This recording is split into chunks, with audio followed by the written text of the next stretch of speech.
Brought to you by Penguin.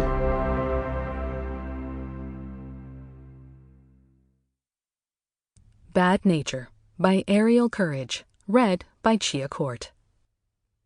Part 1. The Nothing Age. 1. Turning 40 was nothing special. I was an unmarried, childless lawyer living in one of Manhattan's many nondescript condos. The memorable figures in my life were my secretary and my medical professionals, the dermatologist, the cosmetic dentist, the gynecologist, the allergist. I was not a hypochondriac. I just had a lot of time and money to spend on myself. The only one I never saw was a psychiatrist. I'm allergic to psychiatry, I once told my allergist. Very funny, he said, with no change in facial expression. Please remove your jacket. My only birthday plan was an appointment with my primary care doctor. The office had a third world aura. Too many people trying too hard to get too little attention from the bored and vaguely Slavic receptionists. I'd been seeing my previous doctor since I was in my 20s. I joked to her once that she was my longest relationship, and she'd visibly shuddered. But she had recently retired. She'd referred me to this new office, maybe as a joke of her own. With the toe of my boot, I worried a chip in the gray linoleum, a hole with some unnameable brown material beneath. I thought about the person who laid that material, who probably knew it had a specific name, and how you can be mistaken about these things. How things seem unknowable, only if you don't take the time to learn. The television in the waiting room was playing a story about a mudslide somewhere in the south, shots of an RV park mired in dishwater. The doctor was a man. I hadn't expected that.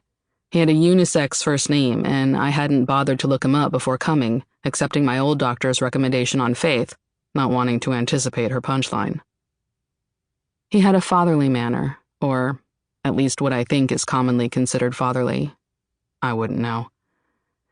He called me into a crowded cubbyhole of a room, gave me a paper Johnny with a plastic drawstring, and then left. The string broke. The doctor came back too soon. My body was partly revealed, my naked chest to the plaster wall. The tie, I said.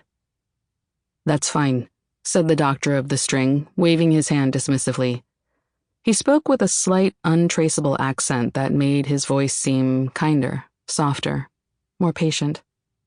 I folded the paper Johnny over my body, then gave up and let it flutter open.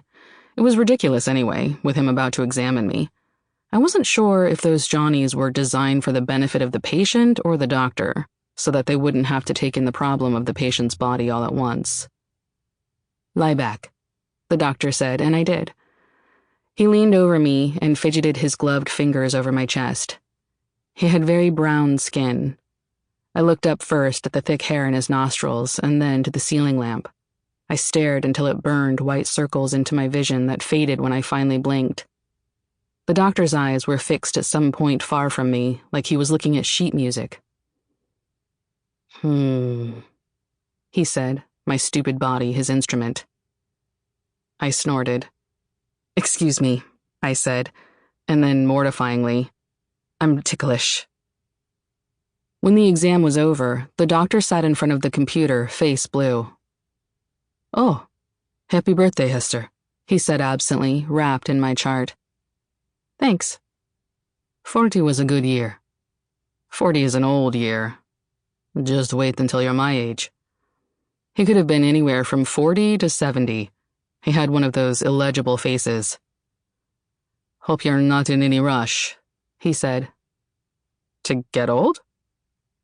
No, I mean right now. I'd like to talk to you about taking some images. There is something, or possibly nothing, I don't know for sure. Leaving the doctor's office, I called my building super. Can you come over? The sink's leaking again, I lied. For you? He said. I could tell he was grinning. For you, anything.